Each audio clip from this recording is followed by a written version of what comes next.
What is going on, everybody? Welcome back to another episode of Real Fans FC, episode 19.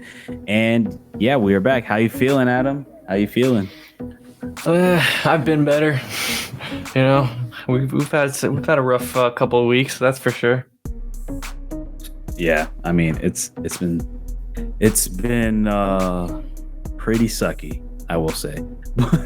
but that leads us to our first topic. And what is it? What is it? Tell me what it is. Well, we kind of knew this would happen eventually.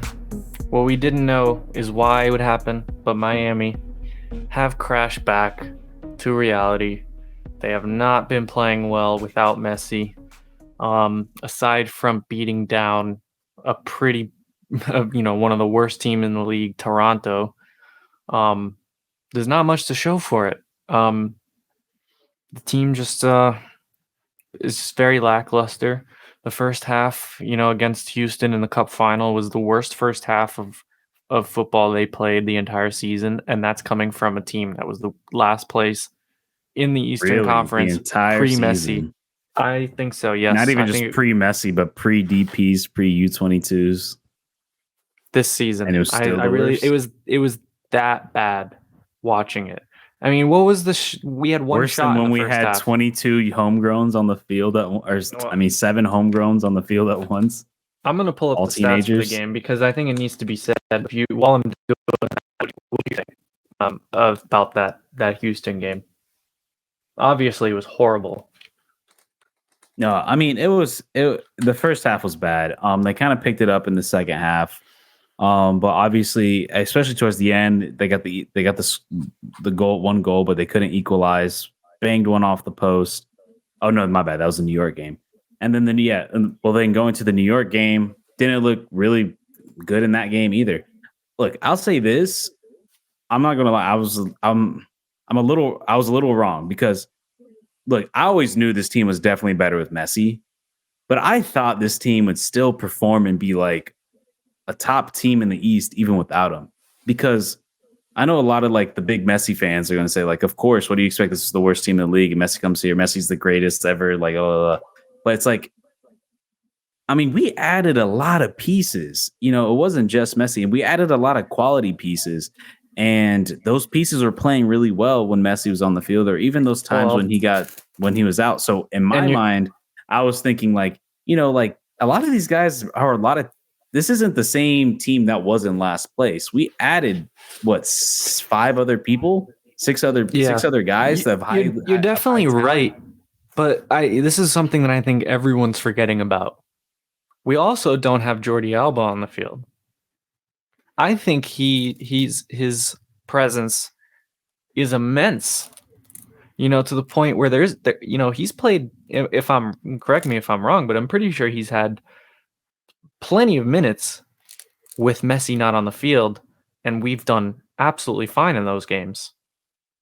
I have to look back exactly, but I want to see you right though. I'm pretty sure, yeah. Like if you remember, there's no way that, they came off at the same time, but before that, when they were still like full on, we were just resting Messi. He was playing. I'm pretty sure he was. He doesn't go to Spain anymore. I think the New York game, I think the Red Bulls game he played, because he played less than Busquets. I know Busquets and Messi rested that game, but I want to say he played that. Yeah. Red Bulls game. So we've been looking fine. I think his presence is immense. It's almost as big as Messi. I mean, Messi, he puts those stats up, but Jordi Alba has just given us something else, and I think that's been a huge factor in this drop off. But I have the stats up. So this is just a tale of two halves. After this first half, though, I think it was just so bad that we just didn't deserve to win the game after that, no matter how good the second half was, and it wasn't that great. It took them time to get into it as well. The first half, Houston outshot Miami 18-1. 18-1. Only had about 15 more passes total in the half. I mean, that is unreal. In the second half, Inter Miami led 11-1. and led them by well over 100 passes, almost 200 passes. Two different halves. The first half, the possession wasn't that different. The passing wasn't that different, but 18-1. I'm sorry, if you started any game, let alone a cup final, giving up 18 shots and you only getting one at home, you don't deserve to win that game. Yeah, I don't know. I guess it just really surprised me because what I saw from everybody else. I mean, I thought, especially from the U22. Well, I thought Aviles has been decent. I think he's been all right. Hasn't been incredible. I think his best game was this past game. Or no, it was the game. Can't remember if it was New York or the Houston game, but he had probably his best game one of those two games. I can't think of it off my head. But yeah, I'm confused too. Gomez, he hasn't really shown much. Like the weird thing with Diego Gomez is there's moments where I look at him and I'm like, he looks solid. He just looks frantic. And he needs to like hone it in and calm down. Yeah, I agree. And, like, he needs to calm down. But then, like you can see it because to me, I don't know if you feel this way, but like I watch him play, he looks like he has talent. Like he doesn't look like he's bad. He just like makes like terrible mistakes and he can't remain composed almost. It's like he just feels nervous. And I know with time he's going to get more comfortable. And I think he will be good because like I said, there's something it's something in the way he makes his run, especially defensively or like breaking up passes and breaking up plays in the midfield. I've looked at him as like, these are pretty good like plays he's making that I haven't seen this team make. Yeah. Before Gregory went down, but he still needs to get home. And so I think Kremoski's always going to be the better bet to go, at least as of right now. And then with the way Fadias was playing, I thought Fadias has always looked pretty damn good and has looked pretty class. And even during this like rough spell that we've had these past a couple games, if anything, he's isolated or he's not getting the touches that he needs. Yeah, he still looks pretty solid. I mean, and all the chances that were created in the Houston game and all the previous games Messi hasn't been here, a lot of it's been due to him. But obviously it hasn't been enough. There's moments where he's just kind of he kind of makes mistakes. Farias was the player of the match for Miami against Houston. I mean, for Miami, that is. I mean, he was the best. He was the best player on the pitch. And that's not even saying we had much some other performances that are good. Busquets didn't really have a bad game. He wasn't great, but he didn't have a bad game. Kremoski played, as good as he could for someone in his position. Calendar was fine. Even Kamal Miller was fine, which, by the way, I do want to mention that in a few minutes. The attack. It's the attack. And I think the thing is, I don't think it's a talent problem. I think they just can't get it. It's a creativity problem. I feel like I feel like Farias can bring enough creativity to score because, like I said, he's been the main creator. But you just can't have you can't have them alone. I mean, like, yeah, that's true. I mean, you can't. He's the sole guy. I think when you add him with Messi, he's obviously going to elevate more. But I do think he provides something. But the problem is when Messi's been gone, he's remained a little inconsistent in between games. Obviously, the striker situation. Look, people have been calling me a Campana hater or whatever. I just believe, Campana is not bad, but I do think this fan base overrates him. I don't think he's bad. And I think why people feel this way is because Joseph has been so bad and so underwhelming that when Campana scores a header, like he almost always does, and a pen, like people freak out. But like I said last week, Campana he's a very emotional player. If he's feeling good and he's confident and he's in a good mood and he feels like, he's in a good headspace, he's a great player and we should be happy to have someone like that as a striker. If he's not feeling good, if he gets an injury that like takes him out and he's kind of gets knocked off of his rhythm, or if his confidence gets shot, he's horrible. He's one of the worst strikers you can have. And it's tough because I also think what you can get. You need someone like Messi to really like chip it to him. Mm-hmm. I think that keeps his confidence high and it makes him a better target guy. And I don't know. I mean, I'm not a huge fan of target strikers. I acknowledge like it's a style of play and it works for a lot of people and works for a lot of teams. I just feel like for this team, when Messi's not on the field, you need a guy who can like kind of help create and facilitate plays because Campana's a guy where he had like you have to be chipping it up to him. And I think just Yeah. the way this team's built when Messi's not there, it just doesn't suit his play style. And even so, like I saw people kind of like battling me on this. I'm just like, dude, like at the end of the day, this is Inter Miami. Like we can do better than Campana. Campana's not bad. Don't get me wrong. He's all right, but people rate him like he's like one of the best strikers in the league, and he's not. He's just not. He could be, but he's not. I think we're Yeah, kind of that's seeing the that key now right that there, is he's a that he guy that could is be. heavy. And I don't want to say like I don't want to say he relies on great players because let's be real, every striker relies on great players behind him. But there's just something like these last few games, and not even just these last few games, but throughout the season, he just looks like he's just like he's lost. He's like he doesn't really make runs so much. He's always kind of stepping back, Yeah, he's especially when holding up the play a lot, which I don't like. I mean, I get it, target men, they can do that, but I don't like you doing that in the midfield. I like you doing that in the box. That's what yeah, a target man should be, holding it up when he's standing like on the penalty spot. He should have his back to the defender and look to lay it off or exactly. do something like that. But I feel like he seems to be doing that outside of, the penalty box itself. And it's like, I don't think that's going to help. and It's I just hate the not. one-sidedness. I hate how one-sided he is. It bothers the absolute living hell out of me how one-sided this guy. I mean, I'm seeing him like do simple passes and making it like more difficult than it should be because he wants to use the left. And like, come on, man. But anyways, I mean, back to Yeah, the things, just I like want to switch gears a little bit. So I agree with you with Campana, but I want to lighten the mood a little bit. Someone who we thought would be out the door, possibly even this past transfer window, but ended up staying and has now been signed to an extension with the club, Kamal Miller. That's got to be a good feeling. I mean, this is someone who we really thought is getting looks from Europe and could go yesterday, not tomorrow. Yesterday he could have gone. So to get an international capped an experience, he had experience in the World Cup, to tie him down. I think that's great, and he's not an old player at all. He's still got, arguably his prime ahead of him. So I'm really happy about that signing. I'm sure you are too. What are your thoughts? no, I'm pumped to have him back. I think it's awesome.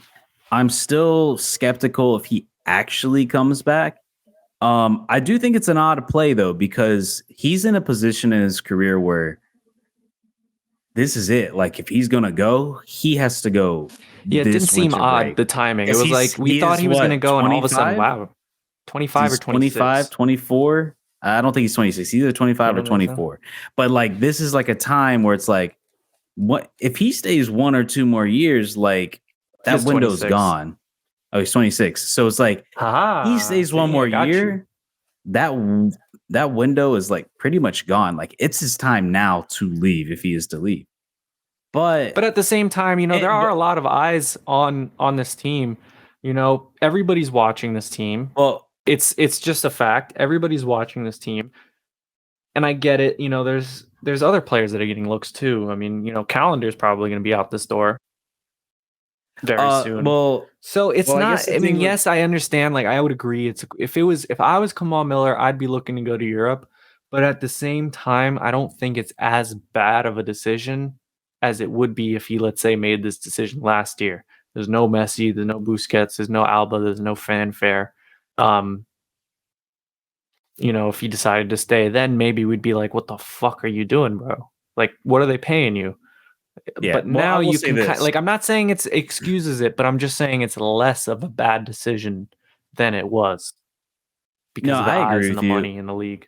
I agree with you. My only thing is, so there's multiple things that made me think this way. So one, he's openly said that he has aspirations of playing in Europe. He's openly said that. I mean, who doesn't? Two, this upcoming winter transfer window, he's out of contract. He would have been on a free.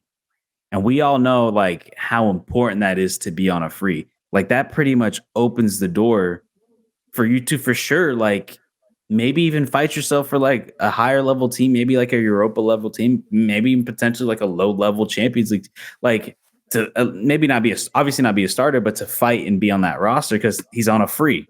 You know what I mean? Like when that free's open, like that gives him so much more leverage. But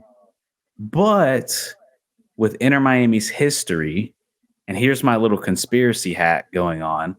I feel the same way about Campana.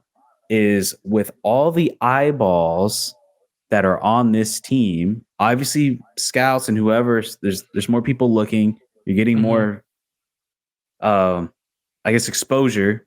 Yeah. Maybe Inter Miami's like, hey, let's work out a deal.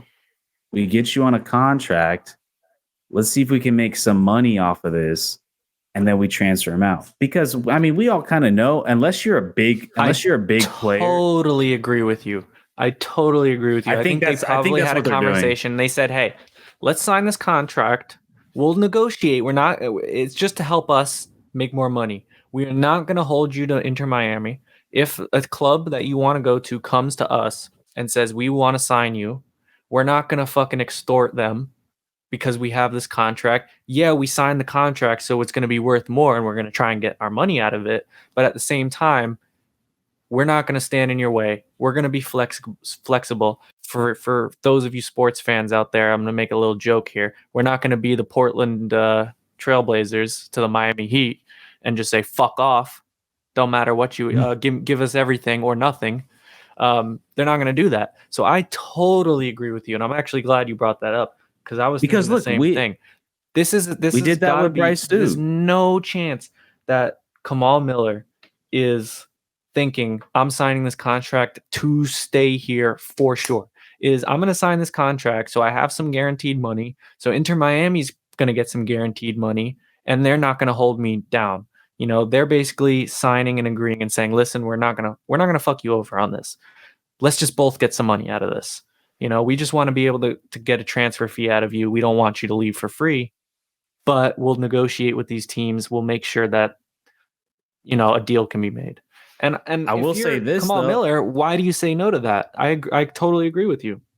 Well, here's why you could say no, and here's why I think my conspiracy goes even farther: is that they potentially already have agreements or bidders put in place, so when things hit, they're ready to go. Because here's doesn't that seem a little? I mean, I don't disagree, but here's the thing, a little sketchy. Like it does sign someone to a new contract when there's suitors and you know he's going to leave just to. It seems a little sketchy, especially with Miami's history. You don't want to be fucking around with that too much. But that's what I'm saying though. Is like, but then why else would Kamal sign to a deal? Because what if the bid is too high and then he lose? Like I said, I just talked about, like, you know, being on a free is huge. It's huge. It opens up the door immensely. Like it's a huge. So why would he sign and then they're going to transfer him unless without them already knowing that a team is going to be willing to pay the fee? That's my only thing, is like, that's the only weird thing. Is like, yeah, it makes sense that they're going to sign him and then trade him. But then also, like, it's not like he was like a year out or 2 years out and then or just a year out and they extend him. It's like, no, he's like up now. So why would he do that unless there's already like people willing to pay that price, that transfer price, which could be the case, but we'll see. I mean, then again, for all we know, he could just want to stay on the side of the pond. I mean, but the only thing is, it's hard to say. It's hard to say. I guess it's only time will tell, because like if you follow this team pre the Messi era, like contracts, I mean, even if you follow any like lower level sports leagues and lower level teams in those leagues, we all know contract extensions don't mean shit. They don't. Like, they all just mean like pretty much we're going to sign you to a contract so we can make sure that we get a transfer fee later on. Like we did that with Bryce Duke. Kamal Miller's literally here as a result of that. They sign Bryce, they extend Bryce Duke, legit like 2 weeks later, then go and trade him for Gam Tam, whatever it was, to bring Kamal and get like $1 million. So like contract extensions don't mean nothing. I wouldn't be surprised. I don't think like to go back to the Campana thing, I think that's going to happen to him too. Like I think they signed him so they knew they can get a transfer value of him later, because I don't think Tata necessarily cares for him. I think he just knows that like it's either him or Joseph, and it's like, I guess him, because Joseph isn't playing terrible. But if he plays with Messi, he keeps on scoring, at least we can get something out of him. But yeah, we'll see. But like, let's end it with the actual question though. Like, yeah, definitely. I was gonna go there too. With 4 games left, there's a game coming on in about an hour, so we're gonna have to do a little bit of, I guess. Sorry, I think we got some time here. I think, yeah, but like when this goes out, the results are going to be there. Yeah, so take our word for it. I'll prove it. So fuckers. I'm gonna say, okay. So give us both options. So if they win tonight, how do you think the last 3 games play out if they win tonight? So let's take a look at their fixture list. So if they win tonight, they got tonight. Then Cincinnati. They got Cincinnati at home. They got Charlotte at home. Which one was the replay? Like the reschedule? I think it was the Thursday one. That seems like So they play Charlotte at home, which was rescheduled from Leagues Cup. Which is that during international? The first one's during international. Yeah, so there you go. So the home game and the last one, and then the last one might be in tough. Charlotte. Well, in the last one too, it's not international. It's only a few days later, but it's a few days later. How many people are going to be able to? It's like a day after the break ends, so it's like how many players will be able to realistically play, depending on what their schedules are. And we're already because estimated to have about probably 8, 9 players getting called up. I know this is a cop-out. I know it is, but it's the truth. I don't think you can say if they win today that they're going to go and they'll be fine. I think you can say that if they win on Saturday against Cincy. If they win today and they win against Cincy, then I think you could start talking about that, and you can say, you know what, I think we're good. With just 4 games left to play total, I think we'd be fine. So I don't think you can put a prediction on it. Let's just say the rumors are true and Messi comes back. We win today, I think we'll be fine. I think if Messi comes back for that Cincinnati game and he gives us that spark we need, I think we can win against Charlotte at home. I think having 2 games against Charlotte is probably the best it could be. It's if he goes to Argentina. Yeah, but I'm saying more for the Cincy game. If he comes back for that one, yeah, but what about the Charlotte games? We're gonna have a skeleton roster out there. If you're gonna have a skeleton roster, it's gonna be against Charlotte. I mean, it could Charlotte be worse. Is atrocious. Yeah, that's what I'm saying. Like, it's not. Okay, they can do it. They get their points. They get their shock wins. They're not horrible to the point where they're the worst team in the league. Definitely not. They're far from the worst team in the league, but they're definitely below average. Okay, so like I said, if you're gonna have some players, if you say they win tonight, and we say we future proof, so say like for the people that are watching out there tomorrow, we win tonight. Say, all right, yeah, we won. What do we make it with the next 3 matchups? Cincinnati, Charlotte twice, both the last 2 potentially being messed up by international windows. Do we make it? I think barely. And it's not a given. It's really close, as close to a 50-50 as you can get. I really think so. Okay. Now, say we're sad tomorrow. The viewers There's no shot. Sad. We lost. No fucking shot. We lost to Chicago. It's over? Then there's no fucking shot.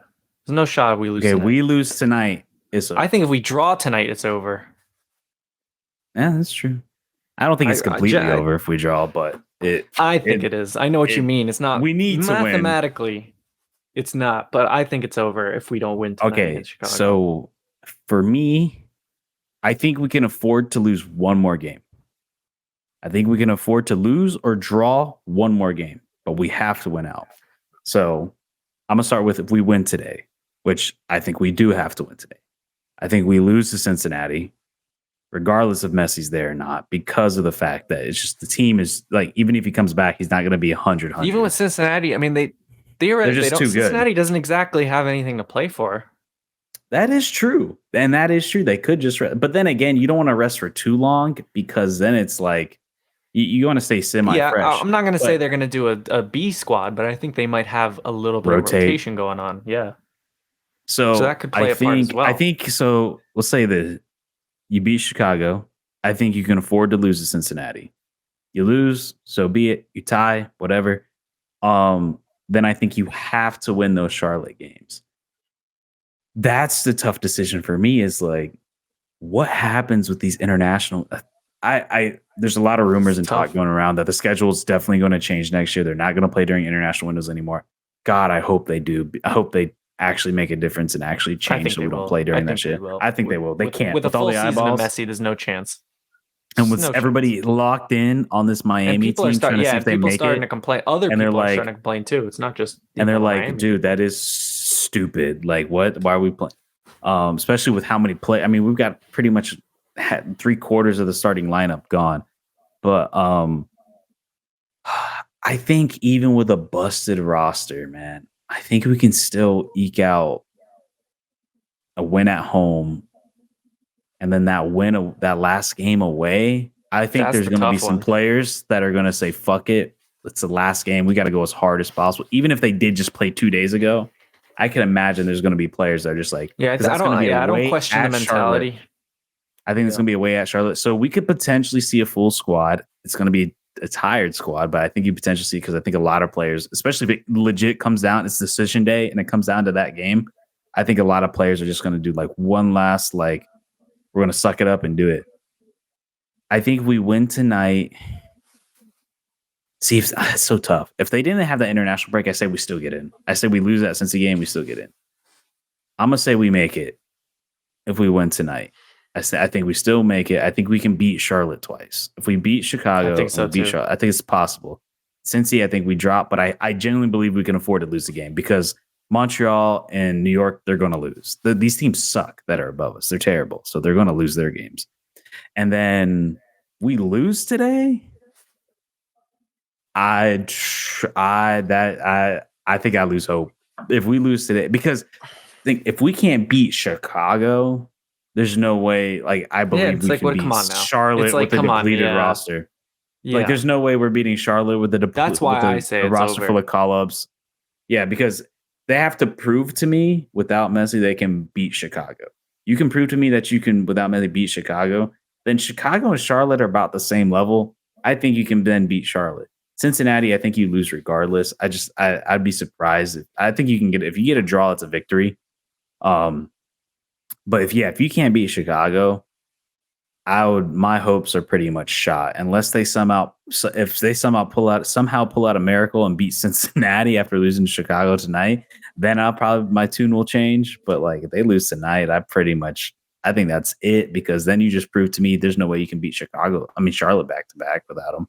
So, and then with the international window, you're going to be even more depleted. Yeah, it's just not happening unless by some miracle everybody else just loses. Which I don't think we can rely on that. I think that'd be, you can't rely on that, which could be possible because these teams are terrible, because the East is so top heavy and so bottom, like in the top, very top heavy, and then the bottom's just like terrible. But yeah, we'll see. Let's get into the predictions.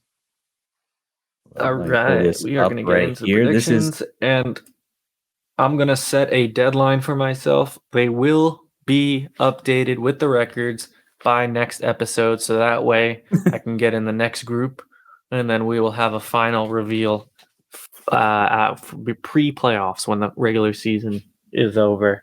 We'll still make our picks, but that's going to be the end of tracking the picks for the season. Then we restart all over again for the next MLS season, which will be exciting. All right. Well, it's match day. Oh my gosh, what'd I forget? Match day.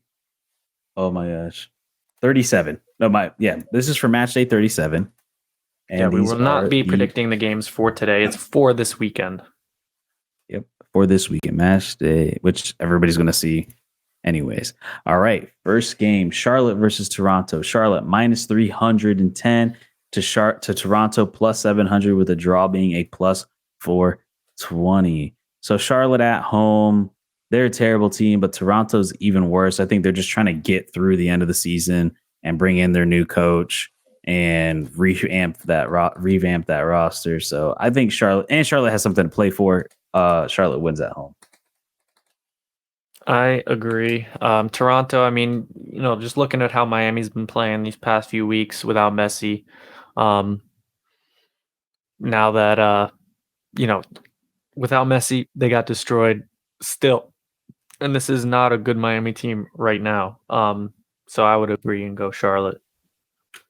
Right. We got FC Cincinnati versus New York Red Bulls. FC Cincinnati plus 115, New York Red Bulls plus 230 with the draw being a plus 220. So it feels like this one, they think Cincinnati's probably going to rest.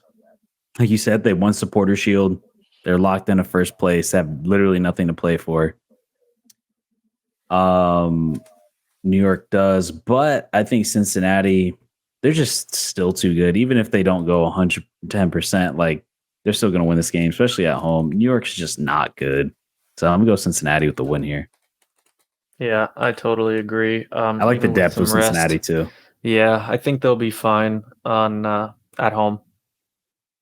All right. Now we got the New England Revolution versus the Columbus Crew. New England plus 140 at home. Columbus Crew plus 155 on the road with the draw being a plus 270. This is a really good matchup. These are teams fighting for that home field advantage in the playoffs. But New England, it's been, since the whole Bruce Arena thing has been a shit show. I think they bounced back kind of well with everything. But Columbus is hot. And so is your boy, Chucho Hernandez. Dude is absolutely balling. 8 goals, like 3 assists in 5 games or something like that.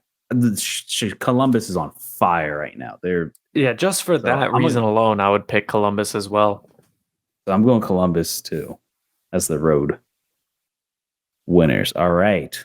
Philadelphia Union versus the Atlanta United FC. Philadelphia minus 110, Atlanta plus 250 with the draw being a plus 270. Man, so this is another one. Like these guys are all just playing for, home spots. So I'm going to go Philly at home here. Yeah, for some reason, this is a tough one for me, but I agree. I think at home, if it was at Atlanta, I think maybe it'd be a little bit more difficult, but I think I should just go with Philly being at home. Yeah. Home field's going to make a big difference. I'm just pulling up the table here just so I can double check things. All right. Next game is Montreal versus Houston Dynamo. Montreal plus 330, 135. Houston Dynamo plus 200 with the draw being a plus 220. So Houston's been obviously a team on the rise, team that has qualified for CONCACAF Champions Cup, the reigning champs of the U.S. Open Cup. They're playing pretty hot right now, but they've been playing at home, and they're a very, very strong home team. They're probably the best home team in the league. I think this game's going to be a little tough. Obviously, Montreal has a lot to play for. They're playing at home as well. Montreal's trying to stay above that line. I'm going to go draw here. Damn, I hate to still be in agreement with you, but I agree. I think Houston have been playing really good. They're on a high. Montreal at home are still playing for a lot. Hard fought draw, in my opinion. Yeah, and it's a close, like the point differential. The point differential, between like in the West is so tight. Like it's outside of St. Louis, who I believe is pretty much locked up the first place. No, they did lock up first place actually. It's like everything's within a couple points. It's super close right now in the West, so they can win and then they can bounce up to second. So that's another team fighting for home. So, but I like Montreal at home. I like the draw at home for Montreal. All right, Austin FC versus DC United. Austin FC plus 110. DC United plus 210 with the draw being a plus 260. So we got Austin at home. Austin, I think they are mathematically still in it, but I think they're pretty much done. DC, They're right on the cusp of Montreal and 10th seed. But I'm going to go draw here. I think these are teams that are both mediocre and not actually good. Yeah, I agree, but I think Austin has enough to edge it out. And also that'd be nice for Inter Miami. So Yeah, I mean, Austin. I'm rooting for Austin. Let's go, Austin. I'm gonna go Austin. Root for Austin, and I'm rooting for Dynamo. So we're rooting for the Texas teams. Yeah. All right. Now we got Chicago Fire versus Inter Miami. Chicago Fire plus 100. Oh my gosh. This isn't the next week. This is today. Oh, for fuck's sake. We're committing. We're doing today. I'm not going back. We're committing. You sure? We're doing today. Yeah, let's do it. Fuck it. It's not going to go out in time. Who gives a shit? Fuck it, dude. Let's just start. Let's start from the jump. Let's go fast. We'll just go. I'll cut this out. All right. We'll go fast. We'll go fast. All right. I'll cut this out. All right. This is match day 38 predictions. My bad. 37 predictions. Let me just double check. Yeah, match day 37 predictions. We were recording this on a Wednesday, and me and Adam just made a complete mistake and did predict the matches for today, which we're recording on Wednesday, but we're trying to do it for the weekend. So here's the first game of the week. We've got Atlanta United versus Columbus Crew. Atlanta United plus 100, Columbus Crew plus 210 on the road, with the draw being a plus 280. I like a draw here. I think these are two high-powered teams, high-powered offenses that can score. And I'm gonna go with a draw here. Yeah, I'm gonna agree with you. I think if it was not in Atlanta, I'd be in a different camp here, but I think draw is a good pick. All right, we got the Philadelphia Union versus Nashville SC. Philadelphia is minus 125, Nashville SC plus 310, with the draw being a plus 260. I'm gonna take Philly at home here. I like Philly at home. They've been playing pretty well, and yeah, those are some interesting odds. I think they're a little too strong. I mean, Nashville have the potential to do plenty, even to Philadelphia, but I agree, and I will go Philadelphia. All right, next game, Inter Miami versus FC Cincinnati. There's a lot of things riding on this game, depending if Messi plays, Alba plays, who knows, but Inter Miami is plus 100, with Cincinnati being plus 240, with the draw being a plus 250. These odds are kind of weird. I think they're kind of banking on the fact Messi plays. I really don't know about this. I think Cincinnati wins on the road and beats Inter Miami. Like I said earlier, I think this is the one game Miami can afford to lose. I think with Messi coming back, I think the team's going to have a spark in their step, assuming he does come back. So I'm just going to I'm going to pick off the fact that, let's say he does come back, and I'm going to pick Inter Miami. All right. We got Minnesota United versus LA Galaxy. Minnesota United minus 110, LA Galaxy plus 270, with the draw being a plus 260. So we got both teams fighting for that playoff spot. I'm going to take Minnesota at home. I think they could just be more. There's more talent on that roster. LA Galaxy, they've been kind of on a run trying to keep things alive, but it's just not going to be enough. Yeah, definitely more talent on Minnesota, and it helps them being at home. So that's my pick. All right. We got Chicago Fire versus Charlotte FC. Chicago Fire minus 110, Charlotte FC plus 260, with the draw being a plus 260. Man, this is not a good game. Ooh, I'm gonna go Chicago at home. Okay, that's a fair pick. I'm gonna go draw. I just can't pick a winner out of these two. I can't. I just can't. I just can't. I can't do it. I can't pick this. This is terrible. All right, we got Houston Dynamo versus the Colorado Rapids. Houston Dynamo at home, minus 230. Colorado Rapids plus 600, with the draw being a plus 340. Houston, like we said, is hot, especially at home. Colorado Rapids, I mean, the fans are begging for the owner to sell the team. Anybody who knows me knows that this isn't even a competition. Houston all day. It's Adam's sister club. Fucking ridiculous. Real Salt Lake versus Sporting Kansas City. Real Salt Lake minus 115, Sporting Kansas City plus 260 with the draw being a plus 280. Like I said, Real Salt Lake, ever since the summer transfer window, they've been really on a good run. I like Real Salt Lake at home here. They're Yeah, currently I in second agree. They've place. been on a great run, and being at home, I think that's going to help them. I like them. I like Real Salt Lake in this one. All right. And then the final game of Saturday is Seattle Sounders versus the Vancouver Whitecaps in a Cascadia matchup. Got Seattle Sounders plus 105, Vancouver plus 220, with the draw being a plus 260. I think this is a sneaky good matchup. This game has complete playoff implications in where teams are going to get set. These are two teams only 3 points apart. Seattle in third, Vancouver in sixth as we stand today. I like Seattle at home though. I think it's going to be a close game. I think it's going to be a one-score game, but this is Seattle a wins by tough one. I kind of want to pick Seattle, but I'm just gonna go draw here. I think this is gonna be a good game. I wouldn't be surprised if I'm wrong, but I think that's a fair pick. It's one of those late night games. You're just like, nothing else is on, and you're just like, yeah, it's not bad. And it could be a good one, yeah. All right, and that's our picks of the week. Match day 37. Only got a couple more left, so yeah.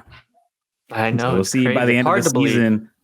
I think there's only been 1 week that you weren't here and I picked without you, and that was actually no. I believe you actually gave us our set. I was going to say Tyler.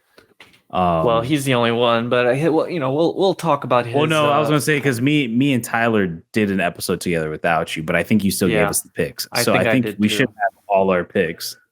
Yeah, at least for me and even.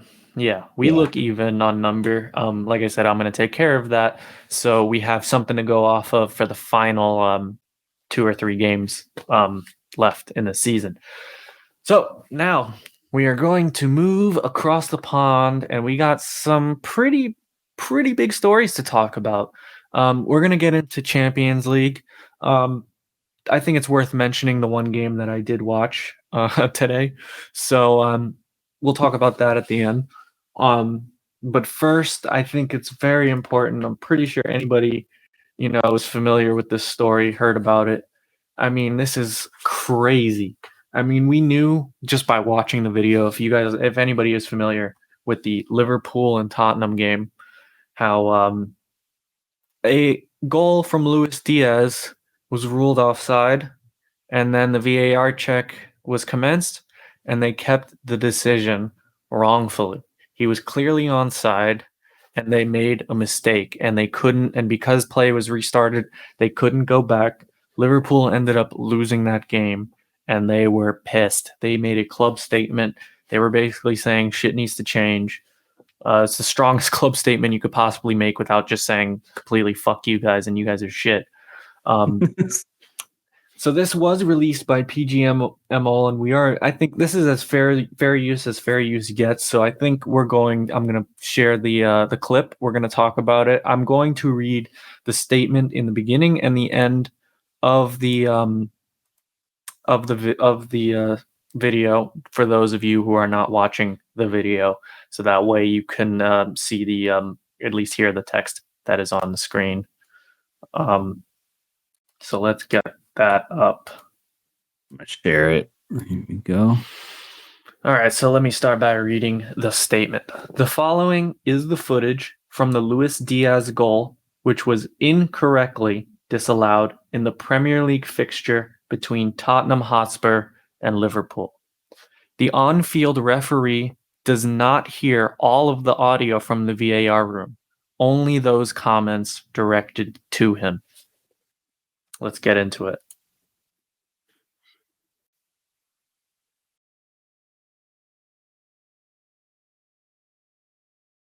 Wait, are you showing this? Yeah, it's just, I probably should have fast-forwarded the statement.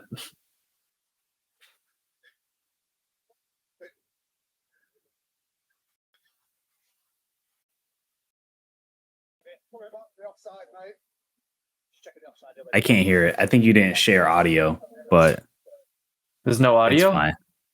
Yeah, I don't think you shared the audio, but it's all good. Basically, give us a rundown of basically like what they said for the audio listeners, or people who just haven't seen it yet. So they're going to draw the 2D line now. This is the key.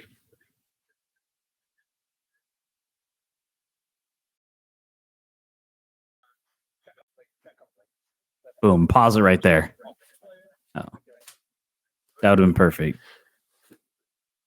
We'll get to. Well, there's more to hear about in a sec.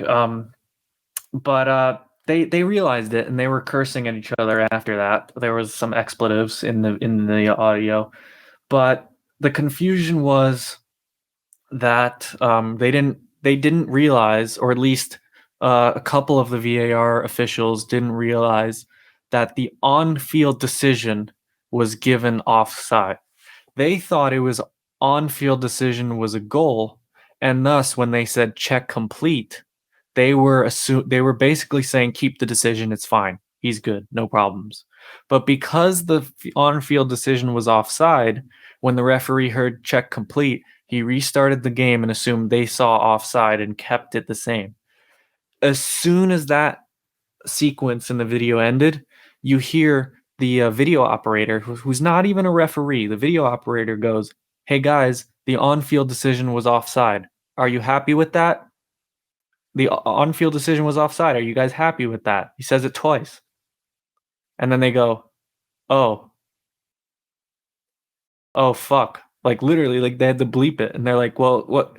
It's like, can we delay the play? Delay. And they're like, and then the VAR's like looking, you can kind of hear him like looking at his notes, and he's like, "No, we can't do anything anymore.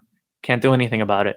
And then you hear another fuck out of one of the VARs. They knew they fucked up, but I'm sorry, that is disgraceful.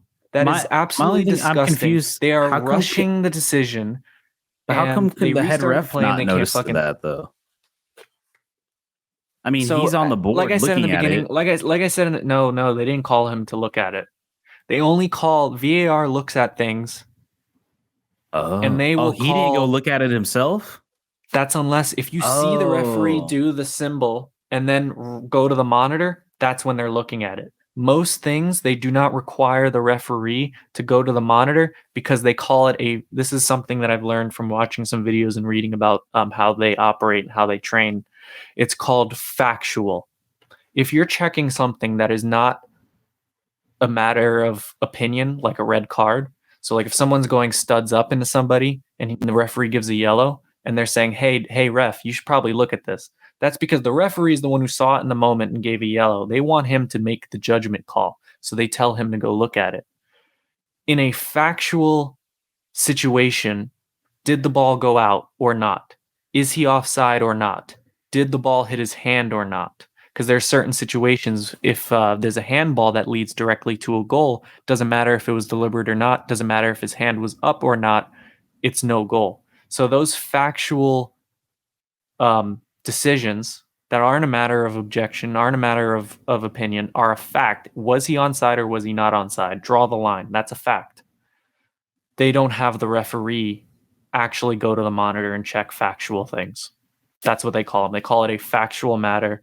I'm not confused a matter though, because I've seen refs go out there and check and see if it's a handball.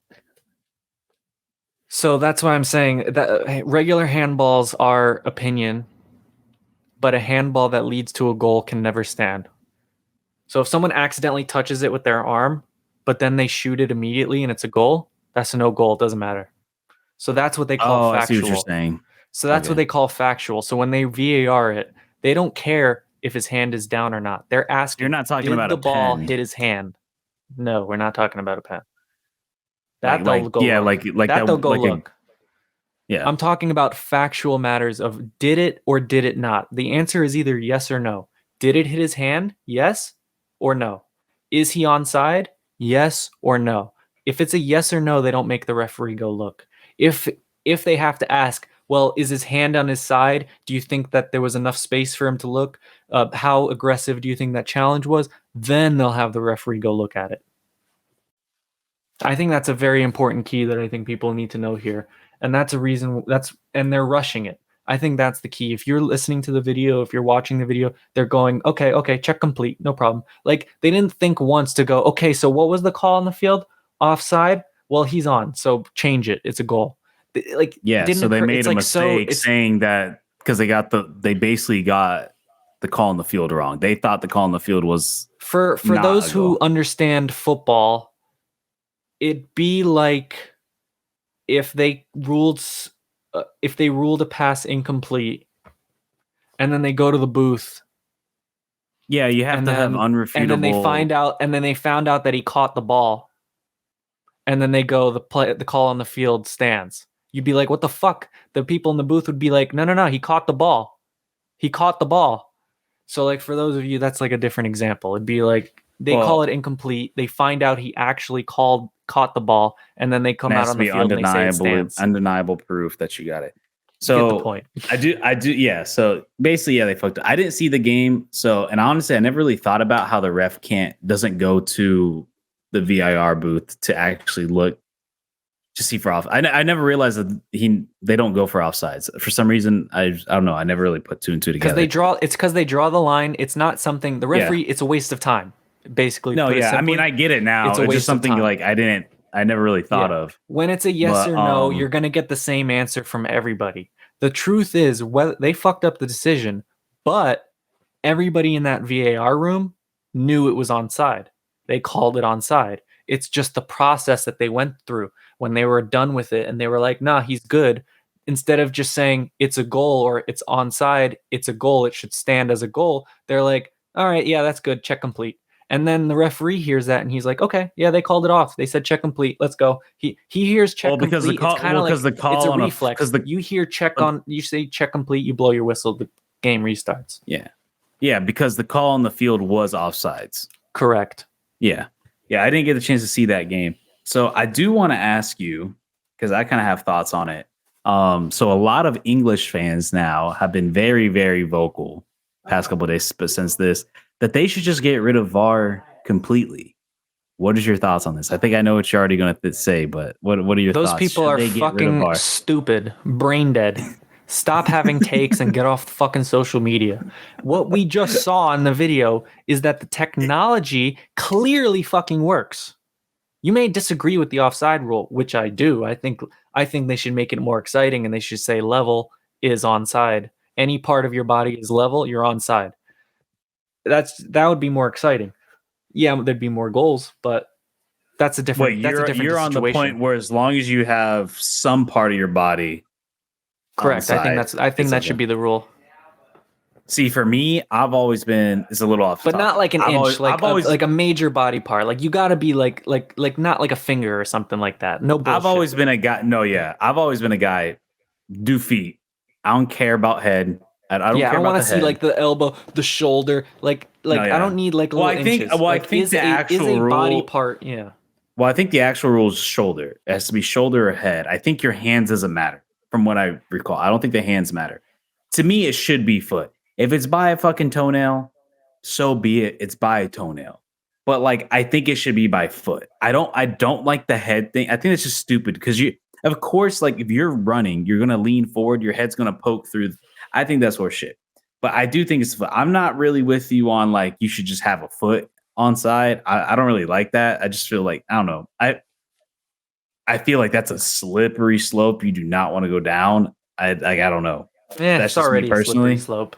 Yeah, but to me, it's like it should just be straight feet. This is football. At the end of the day, it's a soccer. Like you kick the ball with your foot, right? You know, like to me, like I get you can head goals in, but I just don't like counting. At the end of the day, you have to spring off your feet. Like I feel like it should go by the foot, and if it's by a singular toe, so be it.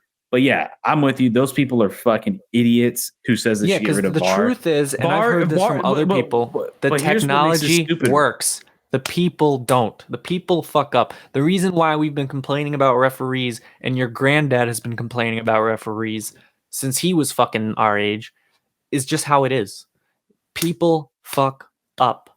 You got it. And I think in this situation, there will be fuck ups, but you have 3 people there. You cannot now, especially, and I think you'd agree with this, with all the added time rules, Now they're saying no, fuck the time wasting, and they're actually adding the time. What does it matter if you're gonna add 8 minutes to the game? Thank Add God. That's 9. probably one of the best things they ever But did. like that's the thing. It's a great thing and everyone likes it. So at this point, if you're gonna add 7 or 8 minutes, why not add 9 or 10 just to have VAR take an extra 30 seconds? Well, no. Well, here makes it even more stupid is what makes it even more stupid and why they're saying they should get rid of VAR. Meanwhile, if VAR did their job correctly, Liverpool would have scored. The call on the field was offsides. So you're an idiot if you think they should get rid of VAR because the sideline ref literally got they would. They would have just wrong. left it. So basically, you're saying they got it wrong. So what's our solution to make it so that you don't even Exactly. have to see, you don't get to see that it's wrong? Get the fuck out of here with that shit. Yeah. And the whole the whole offside technology and they got rid of it this year. To me, it's so stupid. The problem wasn't the technology. The problem was that there was no clear set definition. I mean, there is, but no one generally liked it. It's like if you came out and it's like, this is what it should be. That's what it should be. Bottom line, point blank. That's what it is. Like, why are we not going to utilize? We use so much technology to make sure athletes are at their peak performance. Why should we not do that to make sure the game is called correctly and fairly? It's stupid. And I think they should have never got rid of the offside technology. What they should have done is just make a set guideline. If you're going to say like, look, it's going to be feet. Like, I think the problem was the I cannot say that word right now. The whatever. You know what I'm trying to say? Yeah, ambiguity of it all. Like with the shoulder and the head. Like, I feel like if you legit said what I said, like just feet, I feel like a lot of people would be on board with that. I think you have a very controversial take on like any foot thing. I think a lot of people, because that's just not the game. Like, yeah, you just flat out just changed the game right there. But and you know, people love their tradition in this sport. Yeah, so they do in baseball too, but they figured that one out. Yeah, I mean, shit, we see it in other sports. Like, I don't understand why the fuck football, American football, doesn't have that same same fucking offside technology for like ball placement. That's what they should fucking do. Same thing with baseball. Yeah, I know, right? Think about that. How many? That's a good point. How many times a game that NFL literally calls itself a game of inches. It's literally you got guys going, and you got side refs going, here. I think it's about you're still whipping out the fucking chain. Like, oh my god, I fucking Christ. It's stupid. But yeah, it's always so funny how it's a game of inches. And for those of you who are familiar with the YouTuber John Boy, who's a big baseball guy, he's said that before too when he's broke down football, like American football videos and college football. He's like, it seems to be funny how it's like 4th and inches and the guy's doing a QB sneak. And then when they're all in this big pile, the referee runs to the middle and goes, the ball is here. And he just like kind of like shaking his hand around and he's thinking about it. And it's like, what the fuck? It's like, dude, like replay has changed the game for the better. It's 10 times better with there being replay and technology to utilize it. People that are saying that they should get rid of VAR are literally fucking brain dead. And I even saw a thing too. It was like, if you guys had VAR back with the hand of God from fucking Maradona, England would have won. Like, or they could have potentially won. They would have been in the game more. But yeah, nonetheless. And then you got in South Africa 2010, you got England again getting fucked over when was it Frank Lampard's long shot went into the goal and all the replays clearly showed it cross the line, but they said no, didn't cross the line. And they ended up losing that game, and it was a quarterfinal. A lot of shit like that. Like, so it's funny, especially I don't want to be a guy. I think it's funny. I don't think English fans should ever talk shit because they've been fucked over by bad refereeing calls. To the point where if they had VAR, they would probably have some more silverware in their trophy cabinet. That's for sure. But yet, we're the ones that are not allowed to talk about the sport. We're stupid if we talk about the sport. Meanwhile, they're putting up brain dead takes about like fucking no VAR. Obviously, like, we're generalizing. We're generalizing, but what people most don't know of the people that have been like, vocal. You know what? I'm not just any fucking Premier League fan. I've been fucking watching this shit because I have a friend who's literally an English citizen and his family lives in London. So, I mean, you could shove it up your ass. And obviously, I don't want to generalize all English fans, especially the ones that watch us. We appreciate all our English fans out there. I just want you guys to know, sometimes coming from the other side, that's why I'm allowed you to guys talk can be shit kind because of I'm one of you annoying. guys. Just so you know, but if you hear the accent, I am one of you guys, so I'm allowed to talk shit. I very much am one of you guys. So I don't want to hear that shit. If you're gonna be like fucking yank, I'm just saying, to someone who comes from watching the this shit long outside, enough. who primarily watches Serie A and La Liga and like South American soccer, like in CONCACAF, like it's pretty fucking annoying. But I understand it's a big generalization, and I love all the fans from England that watch us. I appreciate you guys. I love you guys. But it's another great you guys segment. just sometimes be annoying. It's just what it is. And we got another great segment. One of my favorites. Although the segment after that's going to be one of my least favorites. But we get the shit on United. Wow, what a fucking start to the Champions League from United. Hey man, what a start of the league, the season. I mean, it's funny. It seems like it was the last season where they were praising Ten Hag. They were like, "This guy is the best," and now I'm hearing people never understood talk him. I'm hearing people shit talk him hard, and the truth is, it's like, okay, which one is it? Like, I don't really have an opinion on him. I don't really give a fuck about United. I try to, I just don't like to involve myself. Turn on their players and coaches so goddamn quick. Wow, it's crazy. One moment they love Ronaldo, the next he's the entire reason why that team is in shambles. And now Ten Hag, which, look, I was never really high on him in the first place, but yet we were led to believe that Ronaldo was the problem with the team, not the management, not the front office, not everything, anybody who's in charge of the sporting side. And not to mention, they're also right now they're sexual assault United. It was all on that fucking guy. They got rid of him. They win a couple games in a row. They think they're hot shit. They made Champions League after the beginning of the season was so bad. And it's like, meanwhile, now you're seeing what the real problem is. The real problem is an organizational issue. Like, horribly organizational. Look, Ten Hag, like Ten I said, Hag, Ten Hag, not every club just becomes Ten Hag, but not every club becomes, FC sexual battery overnight. Like, seriously. Like, yeah, I know every club, big club, gets their one allegation. These famous people are fucked up. Okay? Like, even Arsenal's had it with Partey. Not gonna lie. Everybody kind of gets that shit. Not everybody, but there's gonna be people in the comments like, my fucking club is perfect. I'm sorry, you get what I'm saying. It happens. Colorado. You got fucking Tiger Woods here being you got Tiger Woods here fucking everything that moves. It happens. But United, with all these players with their issues and on the front office issues, they want them to sell the club. They hate the Glazers. Oh, and now Ten Hag's the problem. I think kind of like Barcelona, they have deeper problems. They're a large club in a similar situation as Barcelona. I think Barcelona's probably better off right now. I think Barcelona has serious problems business-wise. Yeah, I'd say has problems sporting-wise. Yeah, but I think it's a good comparison because it's both deeper than surface level, and it's causing issues with the team.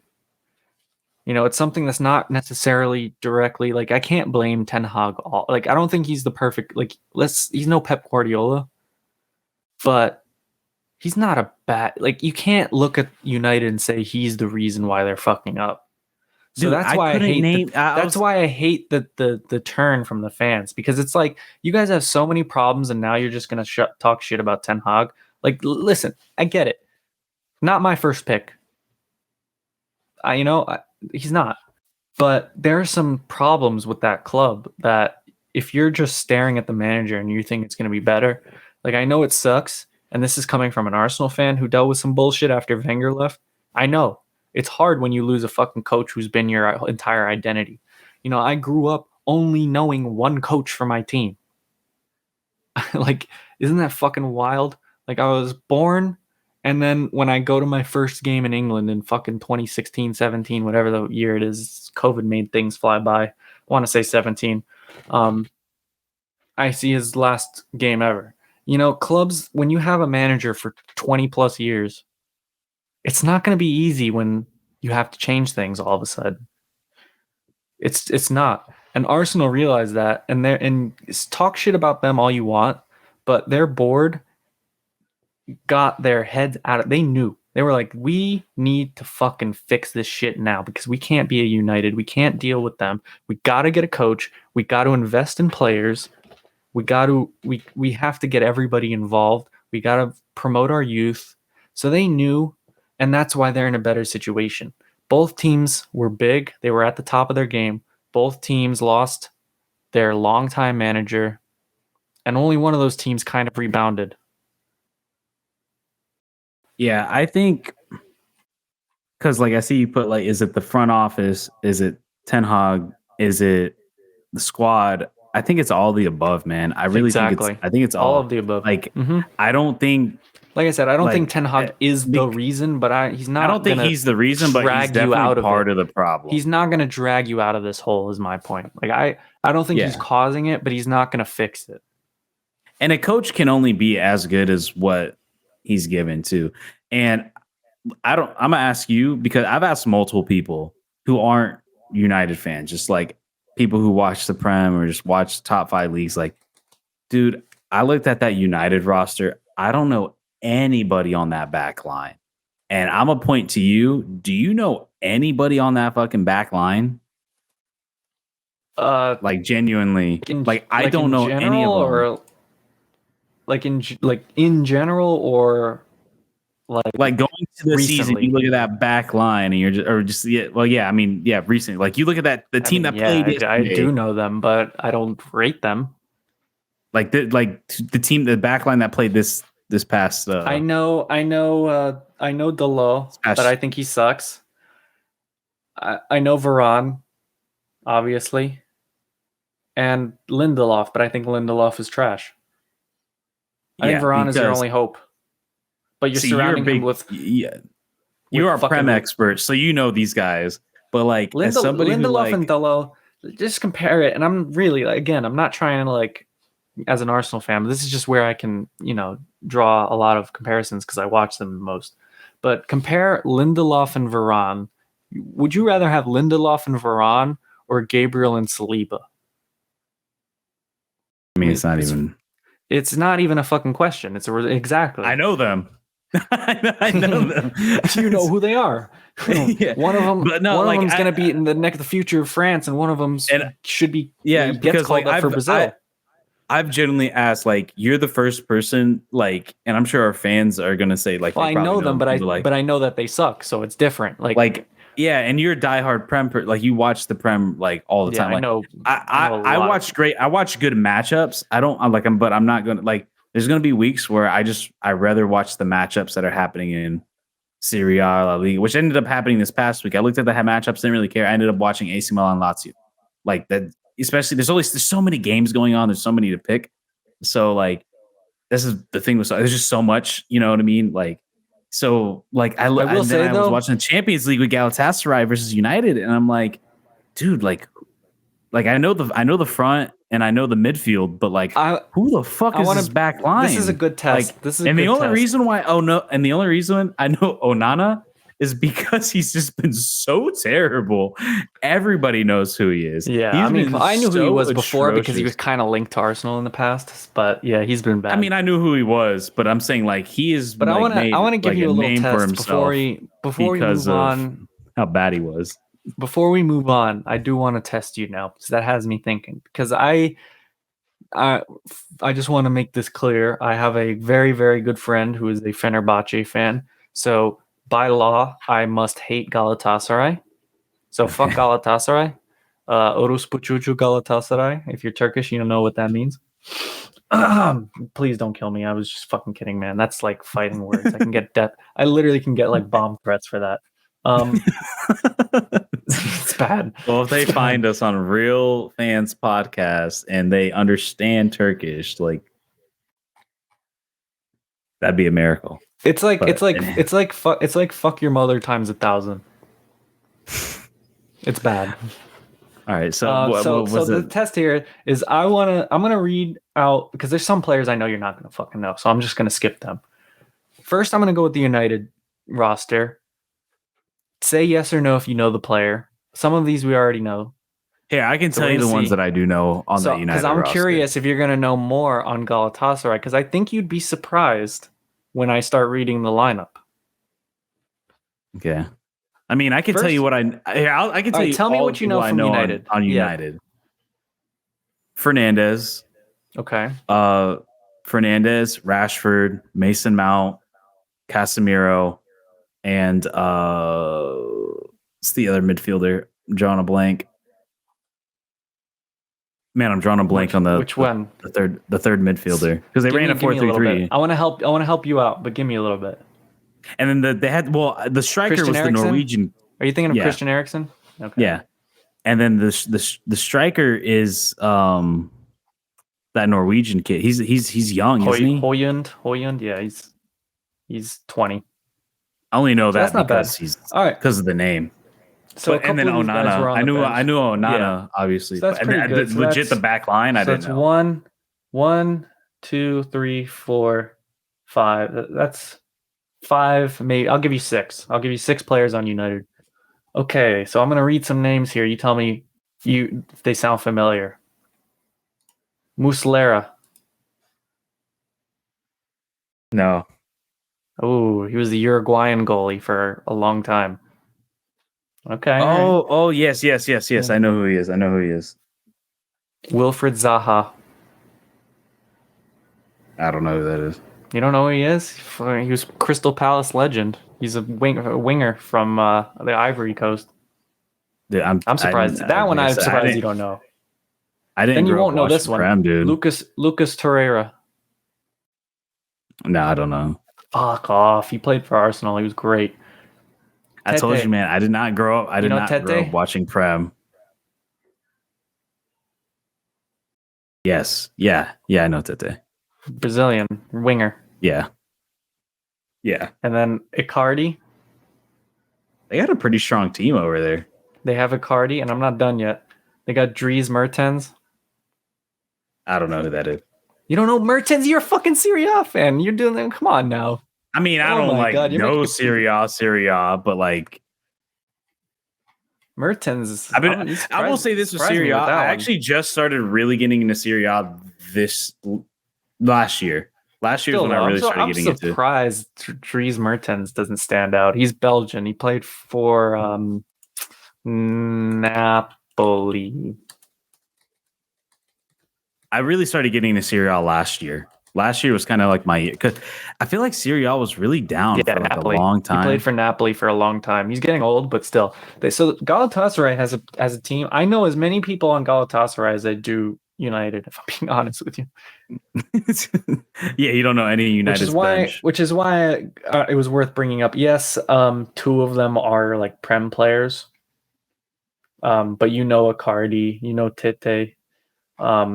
You should. The problem is I don't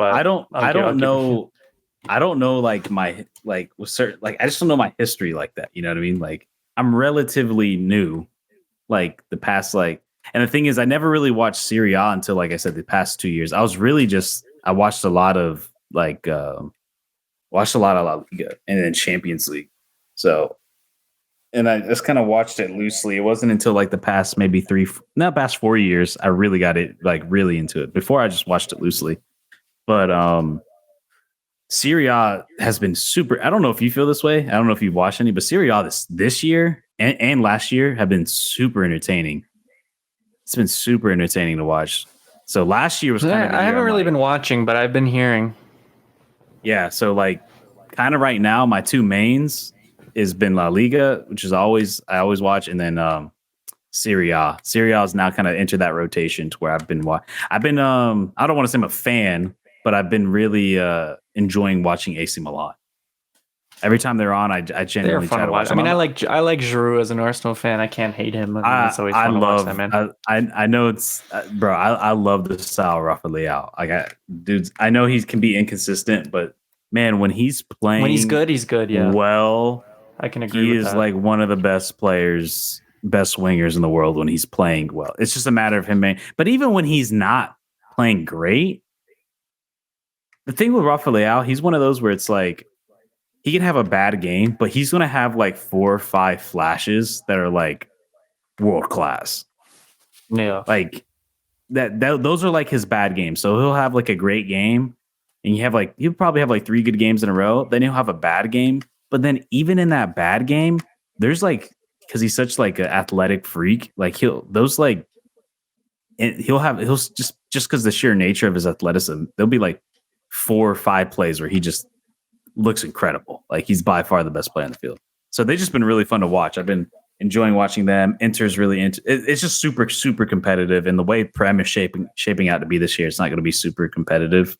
Yeah, I'm and that's thinking. it's good that you bring that up because with the big game with Arsenal coming up against Manchester City, their season might be derailed. I mean, they didn't get off to the greatest of starts. They still look, as pretty much as good as we think they are. But in this past rough Champions League outing where they lost to Lens, they lost Saka early in the 30-something minute. Arteta says he doesn't know. They still got to do tests, but his quote was pretty much it was bad enough that he couldn't continue the rest of the game. So in that respect, it doesn't look good. I don't like that. That sounds pretty bad. Assuming we've been losing for a few weeks. The way you just said that, it was just like, yeah, I don't like that. That sounds pretty bad. As an Arsenal fan, a discouraging thing. It's like, I gotta take my like after because it's some of these games that we've been winning. You think about Saka and sometimes he's been the difference maker there. And you just think about the next few weeks and a bunch of games that we have coming up. The thought in your mind is if he is, let's say Saka's out for a month with some muscle injury or something like that. How many games in a month do you think they either draw or lose that they could have won with Saka? That's what I'm worried about because he really is that X factor who always seems to be doing something for us. He's the one guy on our team that's like untouchable and that we do not want to sell to anybody, no matter how much money you throw our way. This can be very bad. I mean, for an Arsenal team that's not exactly blowing teams out of the water easily. They're relying on a lot of close games and just chipping away at defensive blocks. So I think this could, if he's gone for a few weeks, I think this would ruin any hope that Arsenal fans have of a title chance. I don't think it would ruin Champions League, but that's my opinion on it. There's really not too much more I could say unless we know the details. So what do you think?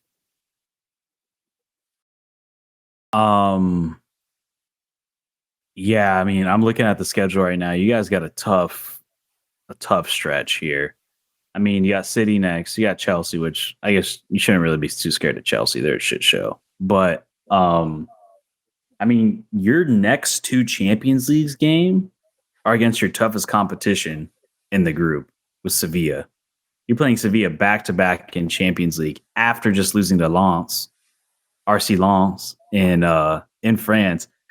That's sketchy, dude. Like, look, you guys are gonna get out of it, but yeah, I think it helped. We're not in the same position as United because we did have a very good game against PSV. You had a good game against PSV. That loss against Lens is that's a tough loss. And you'd have to imagine that we'd beat Lens the next time around. Yeah, and I think that without Saka, man, that's the thing with Sevilla is they're very defensively stout. From what I've seen from them this year and what I've seen from the Champions League, they should have beat PSV, but they allowed a last minute goal into the it was literally like in extra time. Like I think there was like a minute or 2 left, and they equalized, but they should have won the game. And they've been pretty good defensively. So. And you guys are saying like against like the low block, you said you guys been struggling. Well, that's what I'm just saying is like that's kind of like an Arsenal thing is like if they're not going to blow out it, if they're not going to win against the team 3-0 or 4-0, then they're playing good. If you're going to watch the game from start to finish, they are the dominant team. They're getting more chances, but just sometimes feels like the final product isn't there. It's not as clinical or like, they're just it's just so crowded in front that it's really taking some perfect play to get through. So it's not necessarily that it's like some that we struggle. It's more how the league is and how we are. We're not a city where we're just so good that it doesn't really matter how you defend. Like they'll just any shot can go in top corner. We're not really like that, and that's the difference. When you have a Manchester City going against some trash team like a Luton or someone like that, they're probably going to score within 10 minutes. Whereas Arsenal, they may win by 2 goals, but you don't see them getting that goal within like the first few minutes, like you would with City playing some trash team. I do want to get your opinion on it. So, from what I've seen, I'm sure you watched more Arsenal than me, but I watched a decent amount. I feel like with Arsenal, from what I've seen, that they haven't been very clinical in front of net, and I don't know if you share that same sentiment. Yeah, But like I feel like I hear like I so said, many that's been times that's been the Nketiah thing. Like having I said, we've been like I keep on hearing like Nketiah with the shot, and like I've heard him like go for the like it seems like he's creating space and he's doing a good job getting in position, but it's like the lack of finishing and the clinicalness of like actually putting it away has been hurting Arsenal from what I've like from like I said, from what it's I've not from every time I seem to watch them, that seems to be the issue. I'm just it's curious, not like if you who's alarming. watched every It's not game. like you feel like they can't buy a goal if their life depended on it. No, It's just yeah, that some of these games, if we were they more should be clinical, blowing some of these out teams games, exactly, they're just not blowing out teams. Even if like they Tottenham. are hands down the better team, they will still like it's still like, okay, we got a goal. Okay, can we get a second goal? Oh, we got a second goal. Wow, that's great. And like even one of the games where we won like 4-0, 2 of them were penalties. Correct penalties. I'm not gonna say like they weren't. They were pretty obvious and easy. Not even it's rare you get some of those, but they were pretty blatant. Still, like It that's two just seems like penalties. Arsenal has a lot of quality to beat mid-table, lower-table teams. It's just how are they going to shape up in this European competition and then also the top of the Premier League. And And yeah, I Arsenal, mean, losing Saka is huge. I mean, yeah. and I don't know, without Saka, I don't know how you win that game, I man. will I I mean, there's will leave it just like so much, this. and Oh, City's well, yeah. on a Against City, nah, fuck that. roll.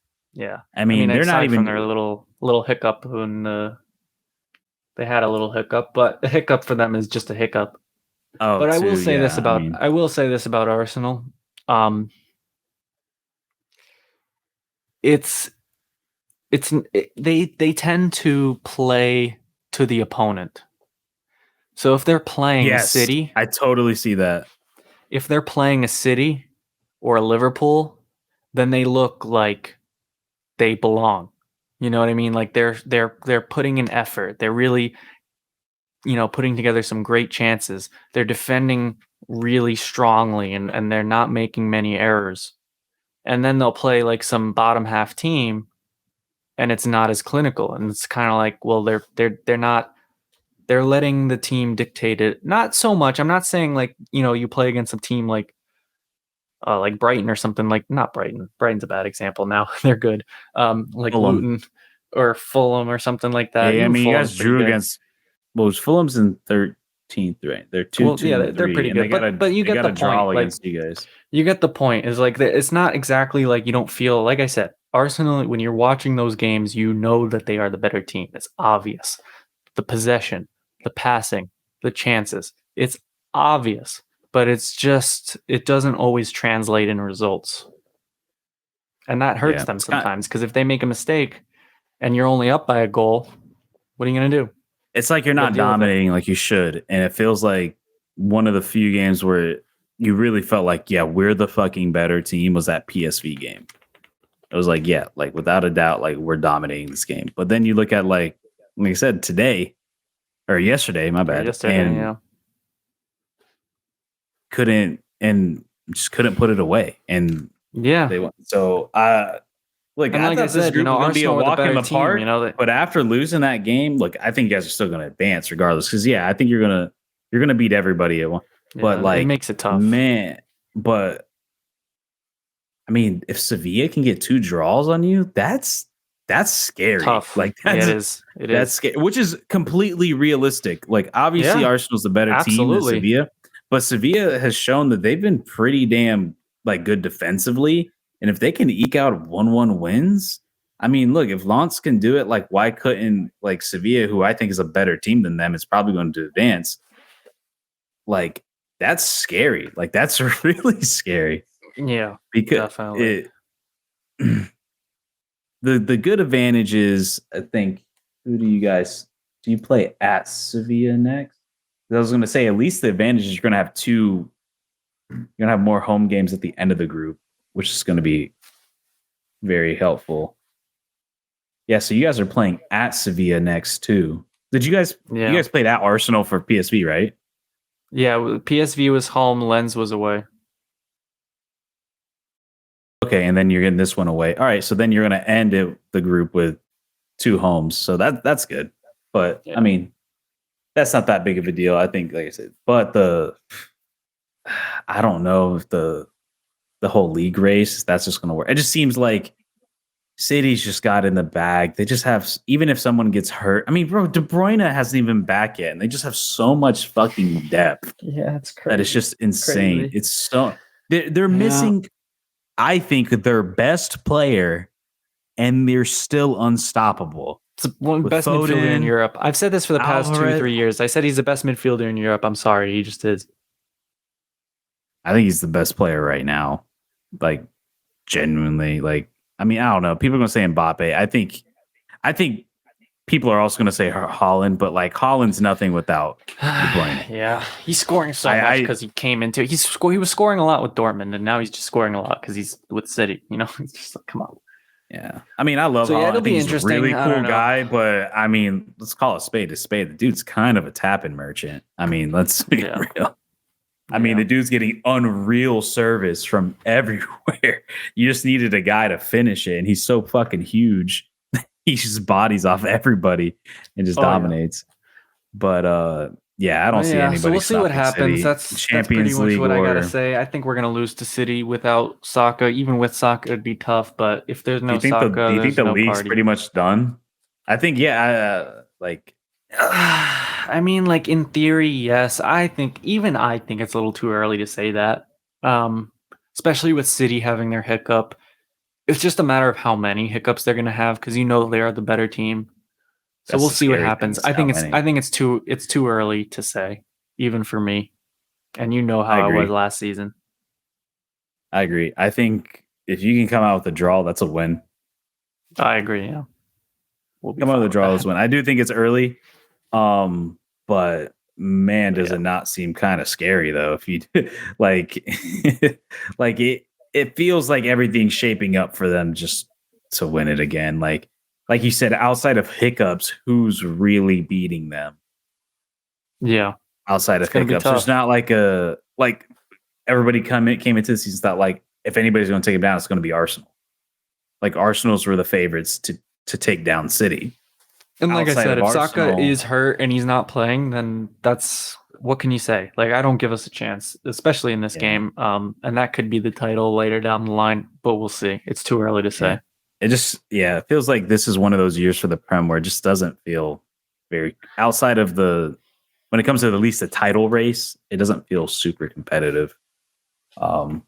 Versus some other leagues have been like pretty good. Like surprisingly, like La Liga has been very competitive. I've been actually super surprised by that. And Serie A obviously is kind of back to where they were, which the Serie A has always been kind of competitive. Yeah, which is good. That'll give us some other things because we don't like to talk about Premier League every week, so we like to talk about these other leagues and stuff.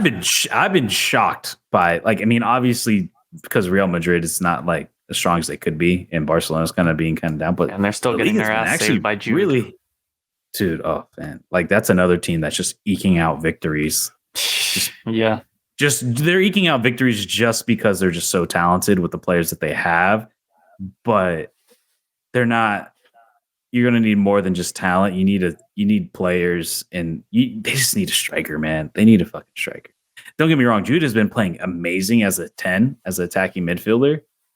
But if you had an actual striker, man, that would change the game. Yeah. Because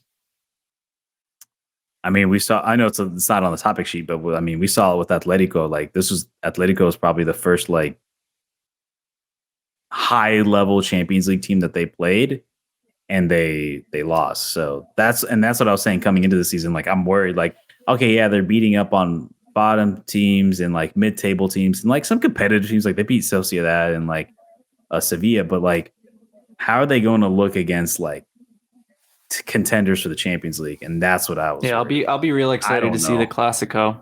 The Clasico is going to be real. That's going to be really good, especially with the trend Barcelona's going. Yeah, because we got Barcelona who's improving. They look better. They still got issues, but they look better. And we got Real Madrid who's just they need time. And that talented, I don't know if you saw today, but Lewandowski just had to get pulled off early. He got hurt. He was limping off. And that'll suck for them because it's looking he's like actually been system. playing. That's why I think they've been improving is because they're finally getting him.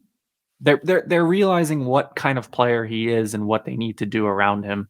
João Felix looks dangerous, dude. He looks dangerous. Such a great signing. We spoke about that the last episode. I mean, he's great. He's such a great signing. Could really be the answer to their problems. Like I said, that's why they're playing so well. But that's we'll see how it turns out when we have Clásicos and more exciting games. We'll talk about them. We'll definitely talk about. I think it might come down to the end. I think it might come down to the end. Same thing. I think both Serie A hopefully because that'll be fun. It'll give us a watch. lot of fun stuff to talk about in these later episodes. I think especially with MLS ending. It might be a four-team race for La Liga, which we haven't seen in a while. Like it could be really good. And then Serie A is almost a 6 to 17 race. Yeah. It's really good. So it's going to be great. And then we have plenty to talk about in the upcoming weeks.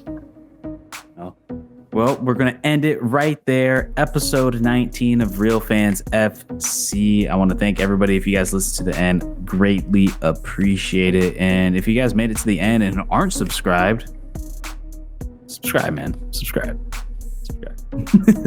But anyways, yeah, you know where to find us on all our platforms. Any final thoughts, Adam? I think that pretty much sums it up. We got 15 minutes to go until Inter Miami versus Chicago, so we're going to be a little busy tonight. All right, everybody. Peace out and have a good one.